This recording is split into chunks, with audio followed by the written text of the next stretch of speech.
Donc, nous, l'AMSA, on est à cheval entre la recherche et l'opérationnel. On est des sociologues opérationnels, c'est-à-dire que nous nous servons de nos connaissances et de la méthodologie acquise en sciences humaines pour contribuer à l'éducation citoyenne, alors que ce soit des adolescents, des adultes, des professionnels, et pour accompagner les pouvoirs publics sur le renforcement des liens sociaux et la lutte contre les inégalités.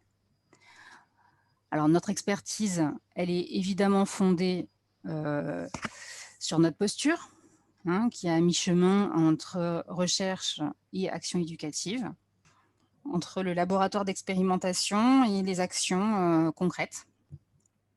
Donc oui, les sciences sociales ont dit beaucoup de choses sur la question du genre et continuent de le faire encore aujourd'hui. Et elles permettent de sortir des lieux communs. Quand on parle des sujets de société, c'est pas facile de produire une culture scientifique, d'avoir un discours scientifique. Et cette production massive de recherche en sciences humaines nous permet de mettre en lumière des enjeux qui sont parfois mal évalués.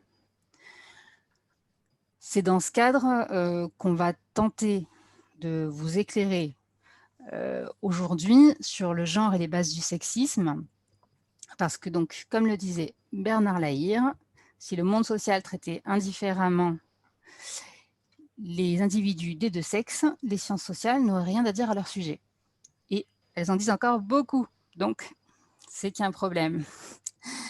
Donc, le sujet n'est une surprise pour personne, et pour autant, c'est ce qu'on disait ce matin, faites interroger autour de vous, personne ne vous dira ouvertement, ou en tout cas très peu, qu'il est sexiste ou que les femmes sont inférieures aux hommes. Hein, l'égalité femmes-hommes est inscrite à l'agenda politique de manière très régulière et depuis longtemps. Mais le fait est qu'il reste des inégalités de sexe, des discriminations, ce qu'on appelle le sexisme, hein, c'est le fait de discriminer quelqu'un en fonction de son sexe. Et on le voit, on le voit dans les violences conjugales, qui sont en grande majorité faites envers les femmes, sur les inégalités salariales, sur les différences d'orientation scolaire, le harcèlement de rue, les mouvements MeToo, et on pourrait en citer encore beaucoup. Donc, comment est-ce que cela est possible? Je laisse la parole à mon camarade Mounaya Dadou, qui va vous expliquer tout ça. Et nous, on va essayer d'amener, que ce soit le débat historique sur les stéréotypes ou l'actualité sur les questions de genre et de stéréotypes à l'actualité, à ce qui se passe aussi dans l'action, dans ce que nous faisons dans nos actions, aux difficultés qu'on peut rencontrer sur le terrain pour justement transposer toutes ces thématiques sur la réalité. Comment on fait pour prévenir, comment on fait justement pour agir sur la réalité et quelles choses nous, l'AMSA, quelles sont les choses que nous, l'AMSA, nous retenons sur ces sujets-là et qui nous semblent importants à aborder. Il y a plusieurs points d'ancrage concernant les stéréotypes qui concernent plusieurs sphères de la société, mais je pense qu'une des plus importantes, c'est la famille.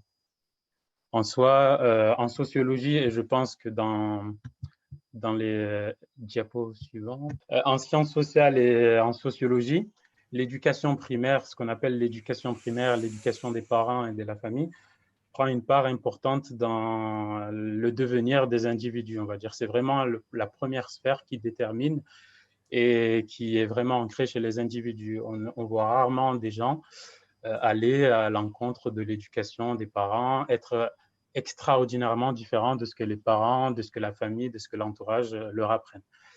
Et dans ce cas-là, concernant les stéréotypes, peut-être je me répète un peu, mais on va peut-être appuyer sur les points qui n'ont pas été abordés ce matin. Les attentes que nous avons envers les enfants, les associations de couleurs, de jouets et de caractères déterminent en soi le devenir des enfants.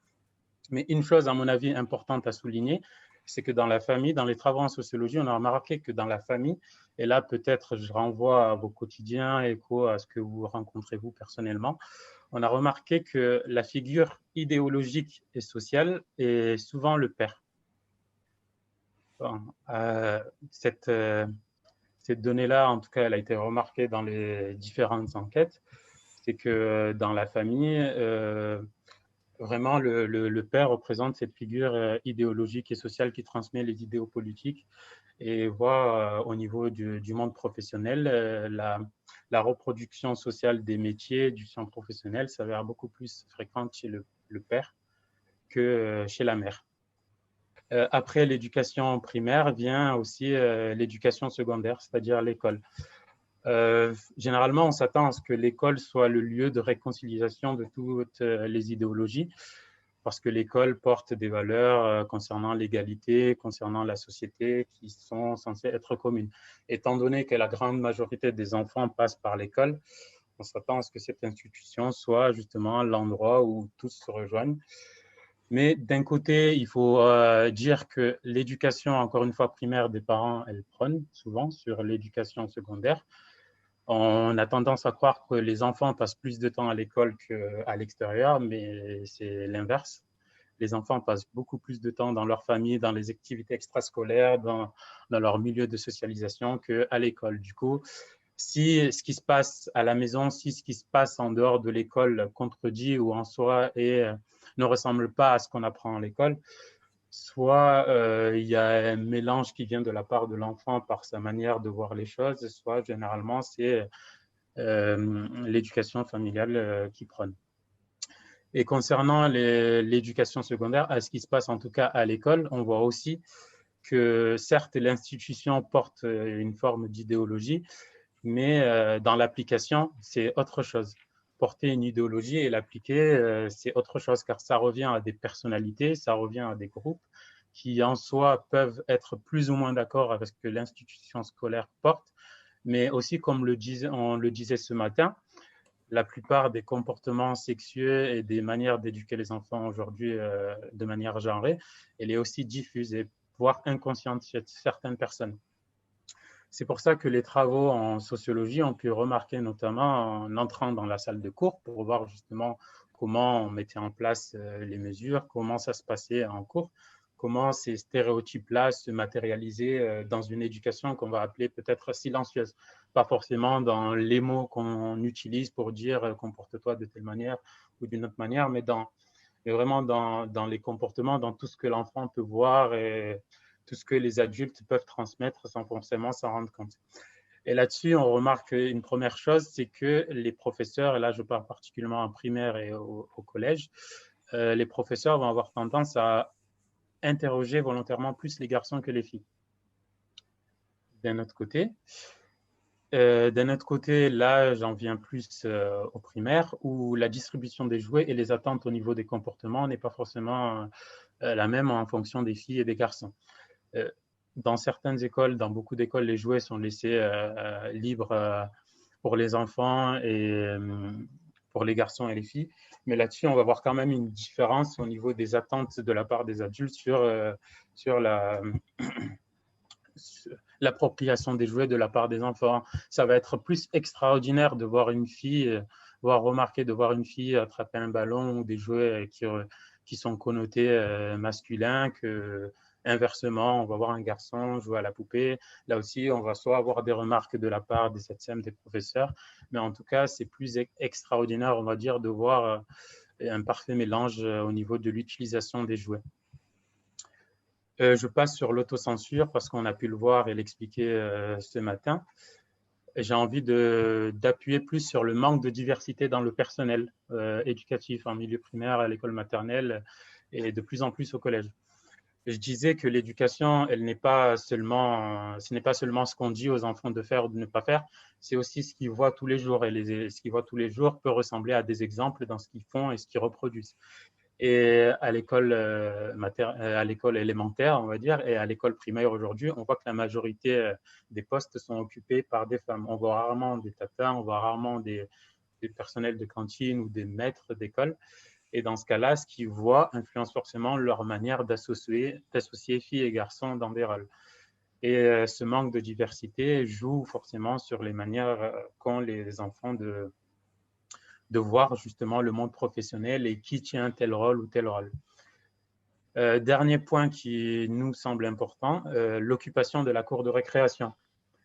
Ça se fait de moins en moins, mais dans la grande majorité des écoles, je pense notamment au collège que j'ai pu observer moi, il y a le terrain de foot en plein milieu de la cour. Le terrain de foot occupe la place centrale de la cour de récréation. Et dans ce cas-là, étant donné que c'est un sport où il y a une plus grande majorité de garçons, les filles se retrouvent reléguées dans les périphéries, dans les coins, soit dans les toilettes, soit dans les petits bancs, dans les coins, mais vraiment ceux qui sont valorisés et vus dans ce centre de la cour, ce sont les garçons du coup.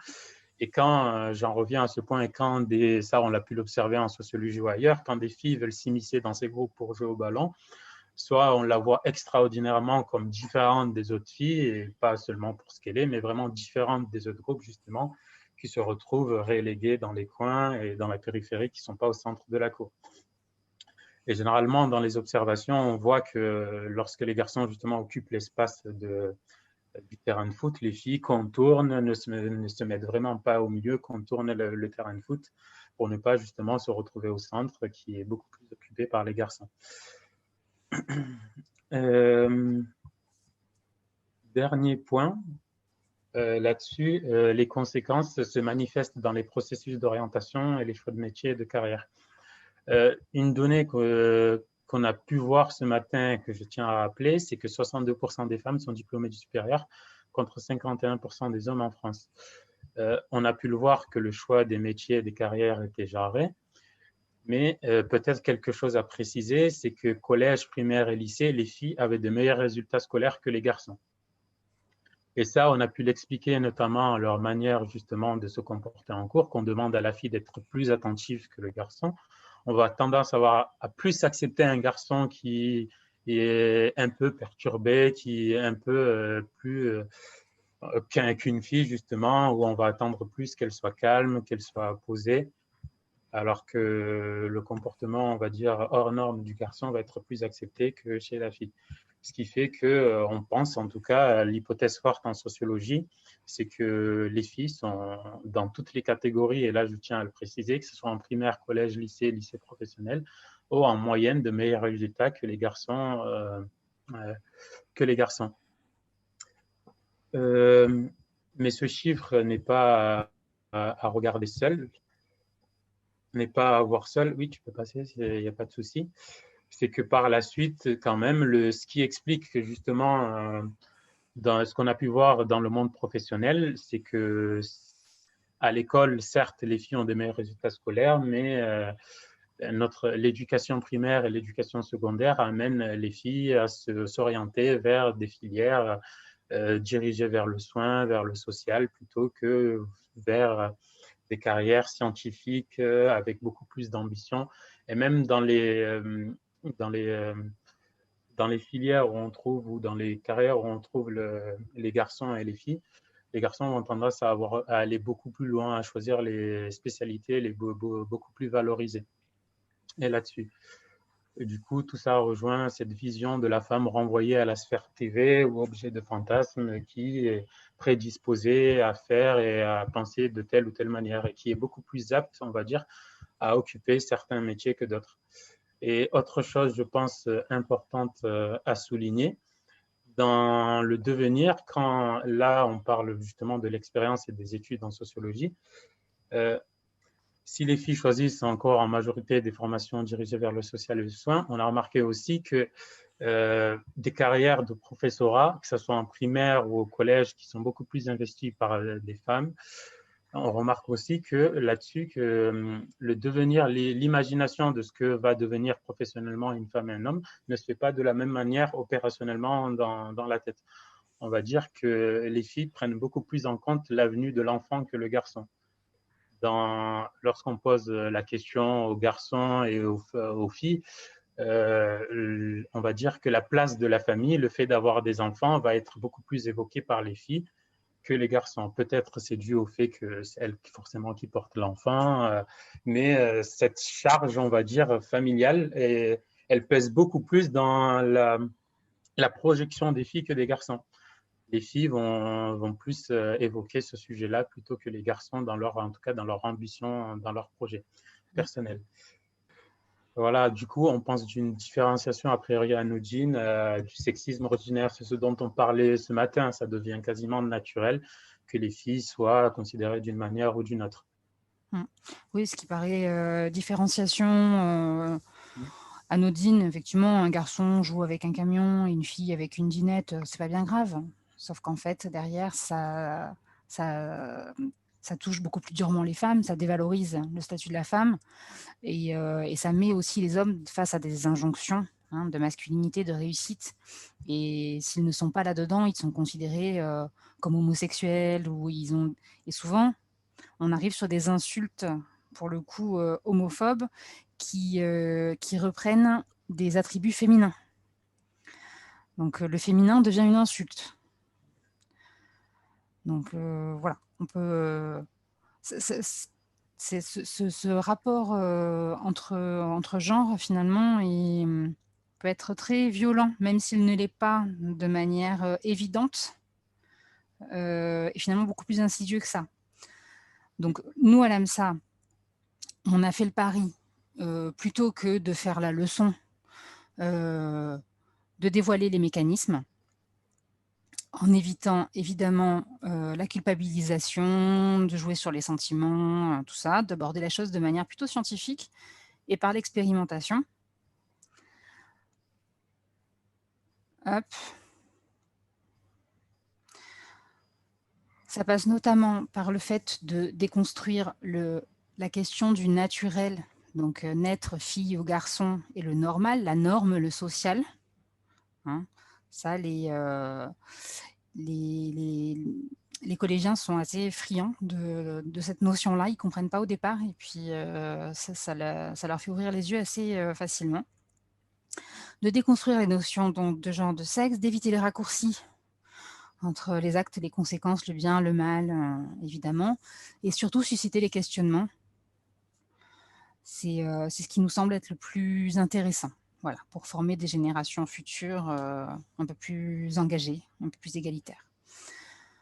Donc, comment agir? Déconstruire, être dans le non-jugement. Ça passe par des actions éducatives, donc pour nous, en collège, via le département, et en lycée, via la région.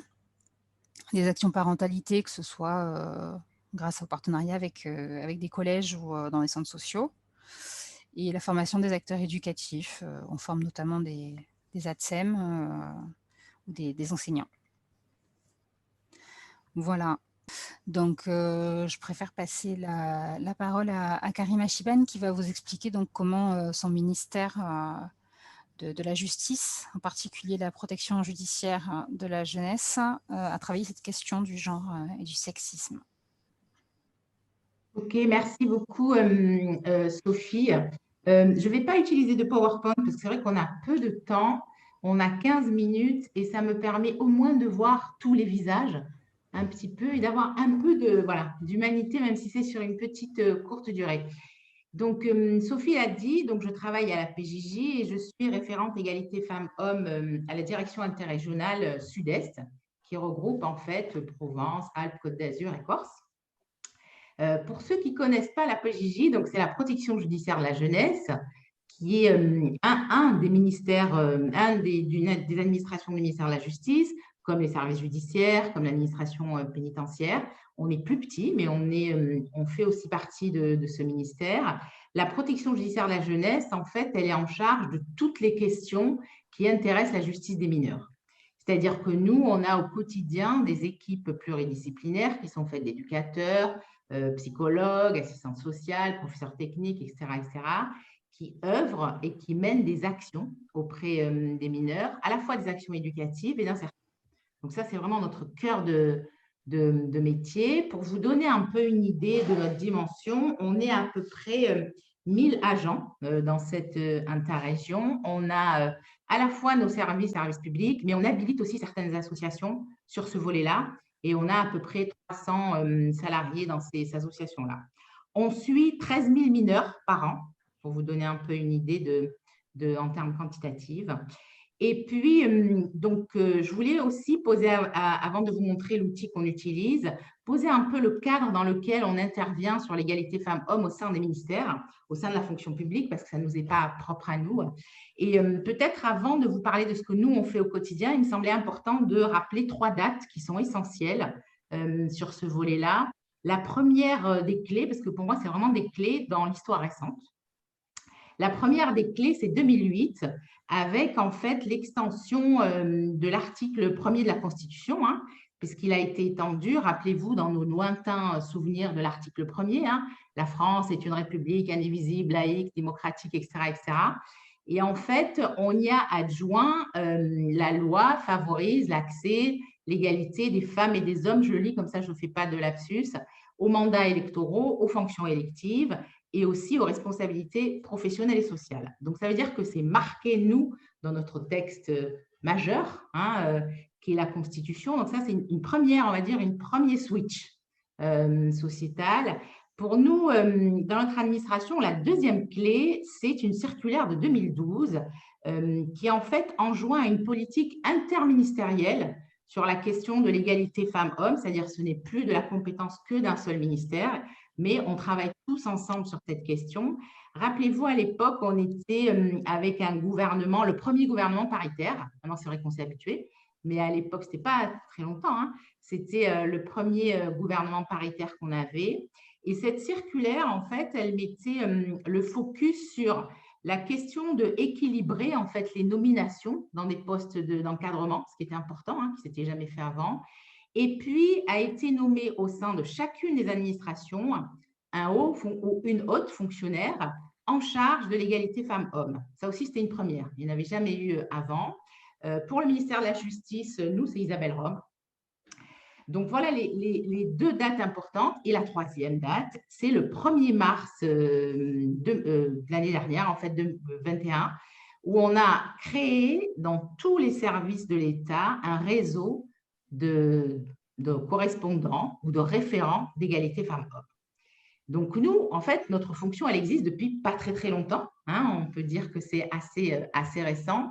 La spécificité, c'est qu'en fait, concrètement, contrairement en fait à la haute fonctionnaire qui, elle, vraiment est sur un temps plein sur cette mission, tous les référents au sein des administrations, en fait, c'est une mission secondaire pour eux. C'est-à-dire c'est en plus de ce qu'ils ont déjà comme mission principale. En l'occurrence, moi, ça occupe à peu près 40% de mon temps, pour vous donner un peu une idée de comment ça fonctionne. Donc, moi, j'ai pris mon poste l'année dernière, quelques jours, je vous dis ça parce que je pense que je ne vais jamais l'oublier, on nous avait demandé de créer des petits déjeuners de l'égalité, donc j'étais prête au taquet, et j'ai été nommée le 1er mars. Voilà, donc j'avais commencé à organiser. Très, très vite, on m'a dit merci, plus personne ne bouge, le pays est confiné. Donc, du coup, c'est vrai que c'était une entrée en matière un peu rapide et brutale.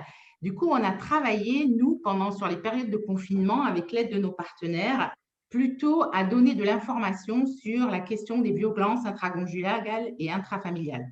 Parce qu'on avait vu que c'était, pendant ce confinement, c'était vraiment l'actualité.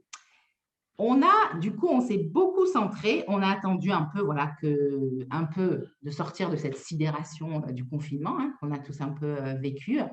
Et quand on a pu à peu près un peu se retrouver, à partir de septembre, on a mis en place, en fait, on s'est dit cette mission, pour nous, il faut qu'elle s'assoie sur 2 choses essentielles. La première, c'était qu'elle soit au plus près du terrain, que ce ne soit pas juste une référente à la région qui travaille dans son coin, mais qu'elle soit aussi au plus proche du besoin de nos agents. Donc ça, c'était une chose très importante. Et le deuxième point, c'était aussi d'adosser cette question. Je demande, tout à l'heure, je crois que c'est Cécile, c'est Cécile qui disait qu'elle était neuroscientifique. Et du coup, je disais, nous, on s'est adossé sur les dernières recherches en se disant, cette question, elle est vraiment essentielle sur la question du changement de mentalité. Et on s'est dit, les dernières études en neurosciences nous montrent qu'un cerveau, pour qu'il soit un peu plus attentif, qu'il apprenne un peu mieux et qu'il retienne certaines choses un peu mieux, Il lui faut de la couleur, il faut que ce soit interactif, il faut que ce soit dynamique et surtout ludique. On s'est dit, on va se servir de ces découvertes-là pour un peu irriguer en fait toute notre mission et ce qu'on peut produire, nous, comme outil. Je vous disais que ce qui était important pour nous, c'était très vite d'être au plus près des besoins de nos agents. C'est pour ça que dès septembre, en fait, on a créé une équipe de correspondantes égalité femmes-hommes sur tous les territoires. Quand on dit territoire chez nous, c'est les anciens départements, c'est-à-dire qu'on a le 13, c'est un département tout seul, mais le 04, 05, 83, pour nous, c'est un territoire commun. Et l'idée, c'était que ces correspondantes, elles puissent informer, répondre aux questions, sensibiliser, accompagner les projets sur ces questions-là. Et très tôt, on a mis en place, je vais vous les montrer, une newsletter. On voulait vraiment donner de l'information à nos agents sur ce volet-là, mais toujours, vous allez voir que ce n'est pas du tout dans ce qu'on est habitué à voir au sein du ministère de la Justice, plutôt des documents très colorés, comme vous pouvez les voir. Voilà, où on était vraiment sur le volet, on reste dans la couleur, on reste sur des choses dynamiques, on reste sur voilà, le volet plutôt interactif. Donc ça, c'était la première chose. Donc, on a comme ça créé une newsletter qui s'appelle les 4 saisons de l'égalité femmes-hommes. Voilà, où à chaque saison, on repart sur de l'information, de la formation et aussi éclairer ce qui se passe sur les territoires. Et on a souhaité aussi très tôt associer nos agents en lançant un questionnaire, en leur posant des questions toutes simples, en leur demandant pour vous, qu'est-ce que c'est l'égalité femmes-hommes et en quoi notre administration, d'après vous, elle prend bien cette question en charge et surtout, qu'est-ce qu'on pourrait mettre en place pour que les choses avancent. Et donc, ce questionnaire nous est revenu. On a produit un document, donc je vais vous montrer juste la première page, qui est toujours pareil, hein, coloré, ludique, dynamique. Et on a très tôt fait passer le message en disant que pour nous, ce n'était pas un rapport de force entre les hommes et les femmes, mais qu'on était plutôt dans un apport de force. C'est-à-dire les uns et les autres peuvent s'apporter des forces. Ça, c'était essentiel. Ce qui nous est remonté et qui nous a, moi en tout cas, à moitié étonné, ce qu'il faut dire, c'est que notre administration, elle est à plus de 60% féminine dans tous les corps de métier. Et ce qui est le plus remonté, bien sûr, il y avait des besoins en formation, en information, mais le plus important, ce que disaient tout à l'heure mes collègues de l'AMSA, ce qui est remonté, c'est le sexisme ordinaire. C'est en nous disant, voilà, c'est une vraie question pour tous nos professionnels. Et on s'est dit à ce moment-là, comme le disait tout à l'heure d'ailleurs Sophie, on ne va pas partir sur des textes culpabilisants, moralisateurs. L'AMSA a choisi voilà, la porte scientifique. Nous, on s'est dit, on va choisir une porte par laquelle le ministère de la Justice n'a pas vraiment l'habitude de travailler, c'est le jeu. Donc, on leur a proposé, en fait, une expérimentation sur tous les sites avec un jeu qui a été créé par 2 Marseillaises qui s'appelle « Moi, c'est Madame », peut-être que vous en avez entendu parler. Une boîte de cartes de jeu toute simple avec des cartes à la fois d'attaque, c'est-à-dire qui peuvent vous donner des situations du type une femme trop sexy, ça déconcentre mes employés, par exemple. Ou alors la cuisine, c'est un truc de bonne femme. Ou alors, quelle est la différence entre le harcèlement et la drague, par exemple. Voilà, donc il y a tout un jeu comme ça d'attaque avec des cartes de riposte, c'est-à-dire qui donnent des arguments pour pouvoir répondre. Par exemple, j'ai une carte à la première remarque de ce type, tu risques 2 ans de prison pour harcèlement. Bonne journée. C'est une forme de réponse qui pouvait être donnée. Ou alors, ça se fait encore ce genre de blague en 2021 ou alors, tu me dirais la même chose si j'étais ta mère. Voilà. Donc, il y a tout un volet comme ça d'attaque et de riposte hein, sous forme de cartes. Et on a proposé, avec les correspondantes qu'on a formées hein, donc à ce jeu, et on leur a proposé d'aller expérimenter ce jeu dans tous les services, auprès de nos professionnels, après une réunion de service ou un temps dédié. Le message important derrière, c'était de leur dire le sexisme, c'est une question essentielle et importante dont on voudrait se préoccuper et surtout, c'est un sujet encore tabou. Et on souhaite que vous puissiez échanger sur cette question. Et en fait, par la porte du jeu, c'était leur permettre aussi de libérer cette parole sur ce volet-là. Donc, on a lancé à la fois une expérimentation auprès de nos professionnels et aussi une expérimentation auprès de nos gamins. Ça aussi, c'était important de travailler ces questions-là aussi pour eux. C'était important pour nous de démarrer avec les professionnels parce qu'on se disait, on est au ministère de la Justice, si on n'est pas, nous, en capacité un minimum de sécuriser nos agents sur cette question, comment eux pourraient transmettre ce travail sur la question d'égalité femmes-hommes et sexisme aux gamins. Donc, c'est pour ça que cette porte-là était vraiment importante pour nous, la question du sexisme. On a utilisé donc le jeu et on continue à l'utiliser. Et il marche assez bien parce qu'au début, ils étaient un peu… Là, je vous ai quand même lu des cartes assez soft, hein, pour être tout à fait honnête. Il y a des cartes un peu plus, voilà, un peu plus corsées, hein, qu'on a aussi, qu'ils vont utiliser. Donc, on a utilisé cette porte d'entrée-là, mais aussi on a utilisé, par exemple, pour le 8 mars, on a fait une petite capsule vidéo avec le directeur interrégional. Ça aussi, ce n'était pas dans nos habitudes de travail, en indiquant à nos professionnels que le 8 mars, c'est parfait, mais que l'égalité femmes-hommes, c'est tous les jours. Et qu'il était important, non pas d'en faire un dossier, une commission, une mission, mais que ça devait irriguer toutes nos valeurs. Et ça, c'était aussi essentiel. Et on a remis au goût du jour un texte qui a été, donc qui date de 2019, sous l'ancienne garde des Eaux, Nicole Belloubet, qui nous avait donc mis en place un texte qui s'appelle le texte de la parole non sexiste, dont il faut être honnête, on ne s'était pas vraiment saisi à l'époque. Et en fait, on a pris comme prétexte le 8 mars pour pouvoir le réactualiser. Et vraiment demander à chacun de nos cadres, de nos directeurs de territoire, directeurs de services, cadres éducatifs, de le signer, mais surtout de le travailler avec leurs équipes, chacune de leurs équipes. Donc, vous voyez, on a, entre autres, hein, d'utiliser l'outil du jeu, hein, pour rentrer dans ce questionnement-là sans être dans quelque chose de très directif, parce qu'on le sait, hein, c'est parce qu'on va mettre en place un texte que les choses bougent, même si ça sert évidemment à faire avancer les choses. Et puis, ça permettait aussi d'être dans, puisqu'on est, nous, une administration à la fois qui travaille sur aujourd'hui, mais qui travaille aussi sur demain, puisqu'on a une mission éducative et pour nos gamins aussi, c'est la question de l'avenir. C'était important vraiment de nous saisir, nous, de cette question du sexisme, en utilisant ce jeu-là, mais pas que. On a aussi d'autres outils qu'on est en train de créer, puisqu'on est en train de travailler de façon partenariale avec le CIDF, entre autres, sur un guide parlant égalité femmes-hommes, aussi pour donner une culture générale commune à nos agents là-dessus.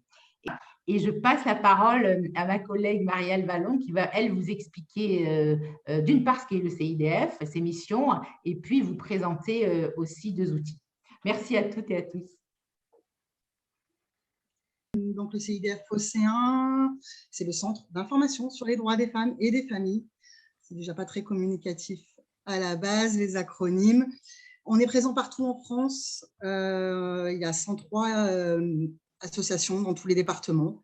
Dans les Bouches-du-Rhône, il y en a 2. Il y en a une sur le Pays d'Arles et à Aix-Marseille Métropole.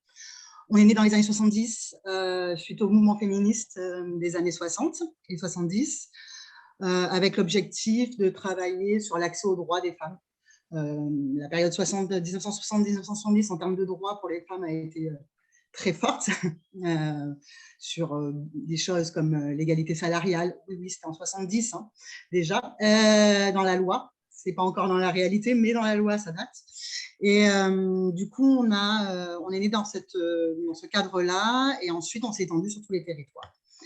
On est lié à une fédération qui est régionale et nationale. Donc, nos missions, c'est informer, accompagner, orienter les femmes, notamment, mais pas que. On reçoit dans nos permanences juridiques aussi les hommes.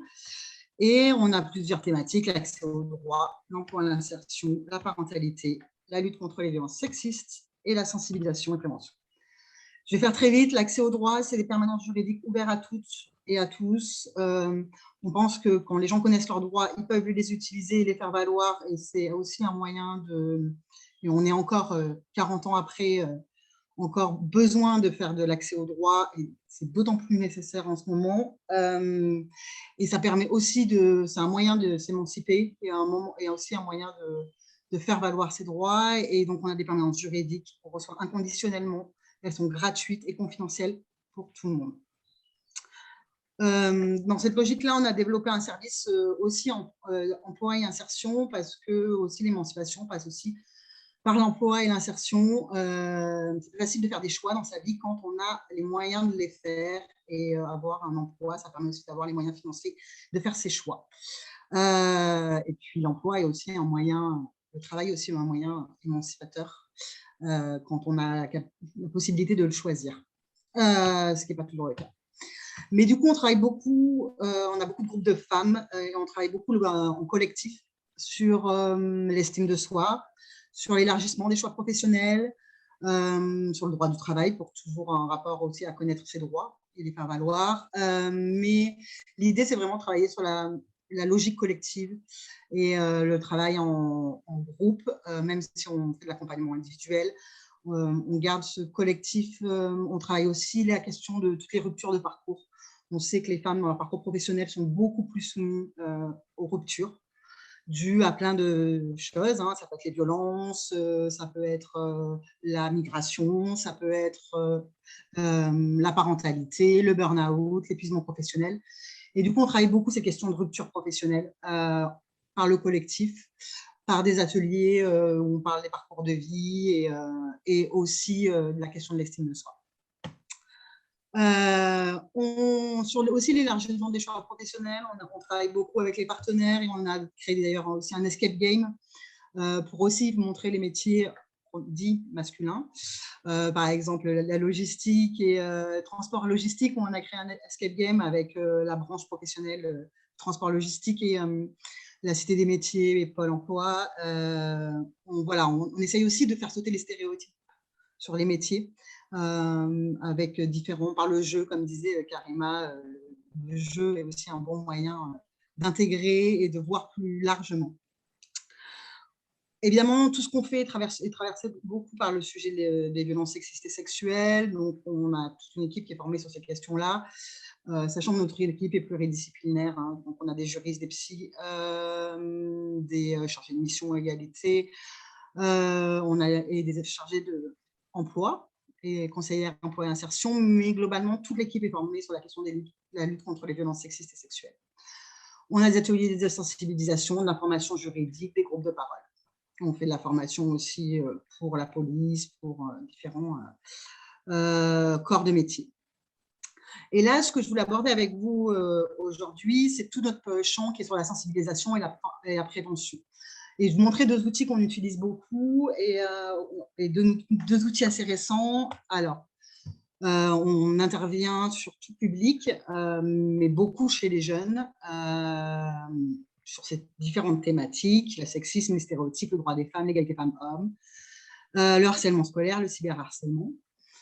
On intervient donc sur les publics entreprises, centres sociaux, mais c'est ce que je vous disais, beaucoup sur les jeunes, enfants primaires, collège, lycée, étudiants et chez les professionnels. Donc, ce qui a été beaucoup dit, c'est que ça passe par aussi les professionnels de la petite enfance. En fait, la construction des stéréotypes passe on peut commencer à la crèche.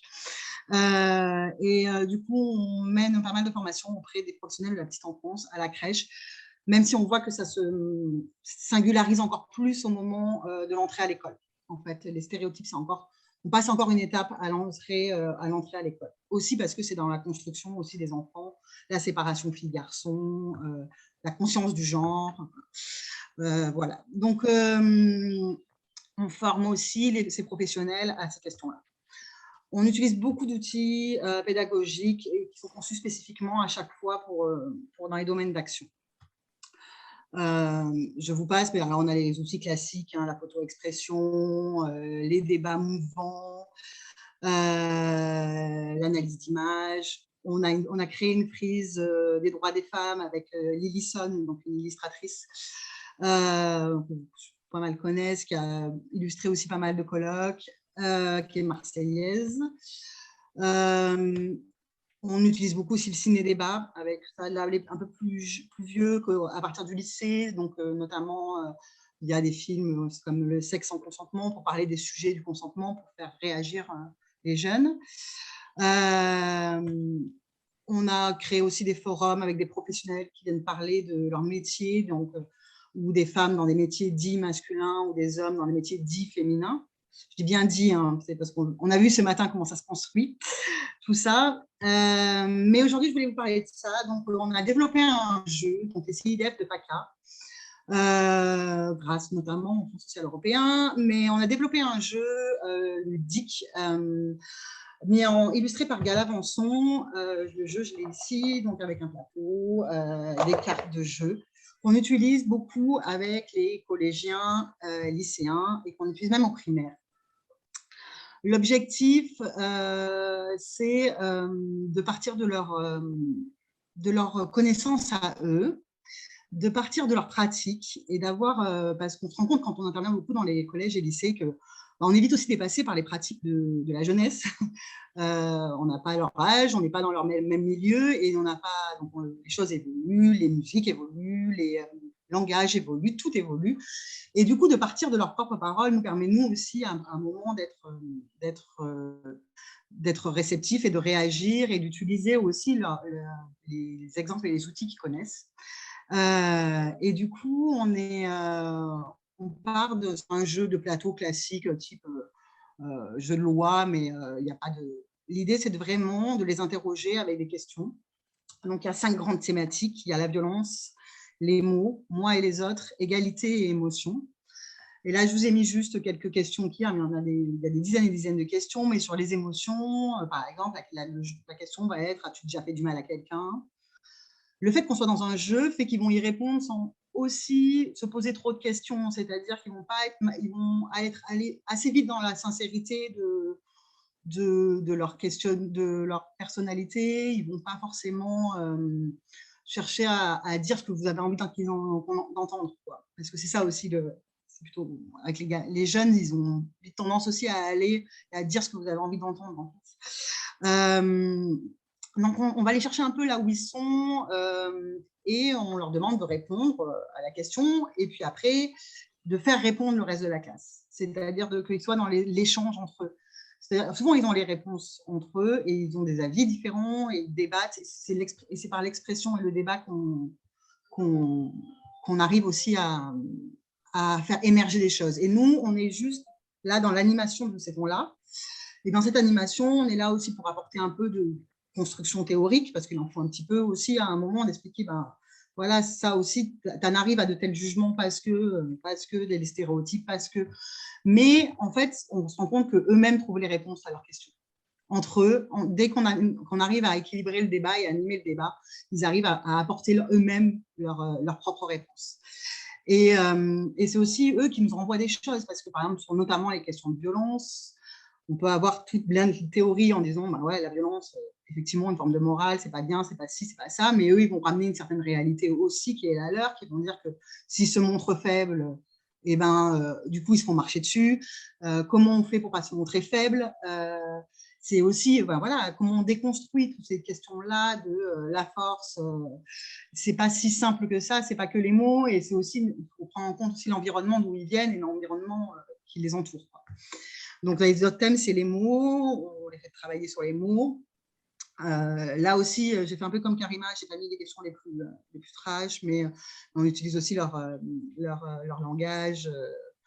Par exemple, qu'est-ce qu'une michto? Et on revient à la source des michetonneuses. Voilà, parce que ça, c'est quelque chose qui revient toujours au collège. Les filles sont des michetonneuses. Voilà. Moi et les autres, c'est la question, là revient aussi beaucoup la question du jugement, comment on juge, pourquoi on juge, est-ce qu'on doit plaire à tout le monde, quelle est notre posture? Et c'est très intéressant d'entendre la parole des filles, entendre la parole des garçons là-dessus. On voit qu'il y a des mêmes choses qui ressurgissent et on voit effectivement le poids de la société, le poids de la culture, des cultures. Donc les violences, c'est plus dangereux, voilà, on va les interroger sur c'est plus dangereux pour une fille de sortir que pour un garçon, as-tu déjà vu un film ou des images porno sans le vouloir, et les conséquences de ce type de choses. Et puis sur l'égalité, on va travailler aussi un peu sur comment c'est chez eux, parce qu'on a vu tout à l'heure la sphère, et ce que vous disiez, l'AMSA, c'est effectivement la famille, le poids de la famille, et qui s'occupe des choses au sein de la famille, et c'est très intéressant de voir dans l'ensemble d'une classe et dans l'ensemble d'un lieu comment se répartissent les choses. Donc voilà, ce jeu, on l'a développé, tous les CIDF en ont un. Pour le moment, on l'a pas développé à grande échelle, on nous demande, mais ça coûte assez cher. Mais par contre, on peut le prêter aussi. Donc voilà, ça peut être aussi si des personnes veulent l'utiliser, on peut avoir une petite convention, on peut prêter le jeu à un moment donné, ou à minima les cartes, parce que des fois, on peut jouer sans plateau, si on est plus nombreux, mais juste avec les cartes. Je ne sais pas si ça se voit bien avec le fond d'écran. Donc ça, c'était un outil pédagogique qu'on laisse à destination. Et un autre outil qu'on utilise, mais alors là, c'est plus un outil de communication, mais on s'en sert aussi comme outil pédagogique. Il y a 2 ans, 3 ans, on a lancé une grande campagne de com sur les réseaux sociaux, donc notamment Instagram, particulièrement utilisé chez les jeunes, qui s'appelait « Violence, je te quitte ». Et cette campagne, on en ressort une autre qui démarre en juin. Et c'est une campagne, et là, les histoires ont été créées par les jeunes eux-mêmes. C'est-à-dire que la première campagne, c'était donc nous, CIDFF, avec une illustratrice, donc Lillison, qui avait créé la campagne. Pendant un mois, des histoires étaient sorties sur Instagram, relayées dans différents réseaux. Et puis, on s'est dit que sur la violence, je te quitte, le retour on voulait en fait que les histoires viennent directement des jeunes. Donc, dans chaque département, on a travaillé avec un groupe de jeunes sur la question des violences et du genre et ce qui les touchait eux au quotidien. Donc, nous, à Marseille, on a travaillé avec des jeunes d'un centre social et ce qui est revenu comme histoire, c'est une histoire sur le harcèlement de rue et toutes les stratégies et les techniques des filles pour lutter contre le harcèlement de rue. Et du coup, voilà, ils ont écrit leur propre scénario et on a mis en scène, et du coup, c'est Lillison qui a illustré et mis en scène ces histoires. Donc, ça s'appelle, la deuxième campagne s'appelle « Violence, je te quitte, c'est à vous ». Elle démarre la semaine prochaine sur les réseaux sociaux. Et donc, il y a 6 histoires qui vont sortir. Il y en a sur les violences gynécologiques, il y en a sur les stéréotypes dans les relations amoureuses, il y en a sur le mariage forcé. Toutes ont été créées par les jeunes. L'idée, c'est qu'elles soient relayées. L'idée, c'est de leur dire, en fait, on retrouve très peu les jeunes dans nos structures qui viennent poser des questions d'accès aux droits. On va les retrouver quand on fait de la prévention, mais en fait, ils viennent rarement. Et en fait, leur dire qu'ils ont des droits, qu'ils ont des endroits qui peuvent, des points d'écoute, des numéros, ils peuvent parler de ces questions-là, que ce soit chez nous, que ce soit au planning, il y a plein de structures, donc on leur donne aussi les outils d'écoute, il y a des chats, mais pour qu'ils ne se sentent pas seuls face à ces questions. Et donc, ces histoires, c'est vachement intéressant aussi pour les profs. On peut distribuer des affiches dans les écoles, on peut donner.